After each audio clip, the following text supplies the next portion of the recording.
Of violent protests at yet another Trump event, this time in Anaheim, California. That city, as you can see here, played host to the chaos just last night where anti-Trump protesters, as they had the night previous in Albuquerque, New Mexico, clashed with supporters. Several people in Anaheim were arrested. To discuss it all, Chief White House correspondent Major Garrett now joins us from the CBS News Washington Bureau. And Major, again, the polls suggest there are folks here in the United States objecting to a potential Trump presidency, but now we hear the president speaking to concerns that he has heard globally. What to make of his comments? Very straightforward. You don't need to really translate what the president said. He laid it out very carefully, that there are concerns expressed about Donald Trump to him as leader of the United States as he encounters either diplomats or world leaders in travels or by telephone or through ambassadorial contacts, of which the president has many around the world.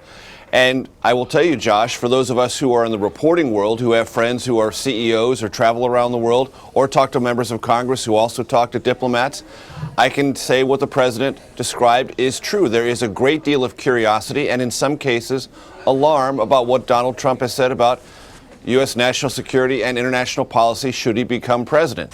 Now, there is a political component to this, obviously. The president is trying to indirectly buttress the argument of both Bernie Sanders and Hillary Clinton, who have said Donald Trump is a risky prospect as a future president. So there is some rational basis and factual basis for what the president said, but there's also a bit of politics. And there is, within his own party as well. We know now that scheduled phone conversation between Trump and House Speaker Paul Ryan did happen yesterday. It was said to be productive. But it also came a day after another ad hominem attack by Trump, this time on New Mexico Governor Susana Martinez, who is a rising star in the GOP, someone the speaker, in fact, called a friend as he rather tersely dismissed, really, Trump's swipe. So beyond the disunity that it does suggest, it also seems just the sort of action that Ryan and so many others in the GOP still find worrisome here. Exactly. It gives them pause. It places the air brakes around the idea of an endorsement of Trump. And it wasn't just Paul Ryan. John Kasich went to Twitter, so did Jeb Bush, all coming to the defense of New Mexico Governor Susana Martinez. And it's clearly a fight that there was no real reason for Trump to pick, other than he knows he can pick them, he wants to pick them, and he likes to put Republicans on notice. But as you're trying to build party unity, doing that makes all of that much more difficult, creates more animosity, creates more resistance. And when you have it still coming from the Speaker of the House, Paul Ryan, and then now Jeb Bush, John Kasich, and others, it creates an image problem and a practical problem. And Trump gives lip service to this idea of party unity and being a standard bearer for all Republicans, and yet he makes moves like this, which undercut it quite publicly. And it also came as we saw another really layer of messaging, if you will, from his campaign chairman, chief strategist Paul Manafort, who said that the general election, as far as Manafort sees it, is not going to be a hard race as long as folks like him do their jobs. With the polls suggesting what they are suggesting, what to make then of some rather frank comments from Manafort, who also spoke to a likely VP pick, at least who it will not be, a female candidate or perhaps a minority candidate who he said would be seen as pandering to the electorate.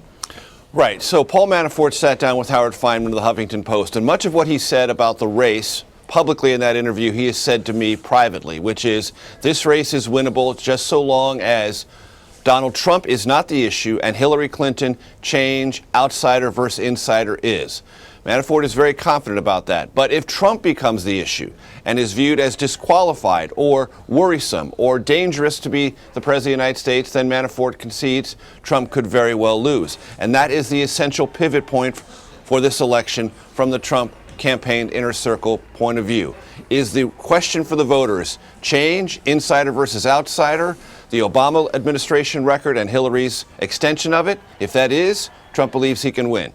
If it's Trump and all of his past history and the volatility that he may bring to the White House, then they lose. The other part about the running mate issue is, of course, Trump would never suggest that he was pandering in politics. Nobody does that with a vice presidential running mate pick. But for Manafort to say it so clearly and unambiguously suggests that Trump is going to do what he has said he wants to do, which is pick a Washington insider, probably a man, probably a white man, to be his running mate to reinforce his own perspective on winning the White House his way and his way only. Until perhaps he says something entirely different tomorrow. Major Entirely Garrett. different tomorrow. Always possible. Major, we appreciate the time. Thanks.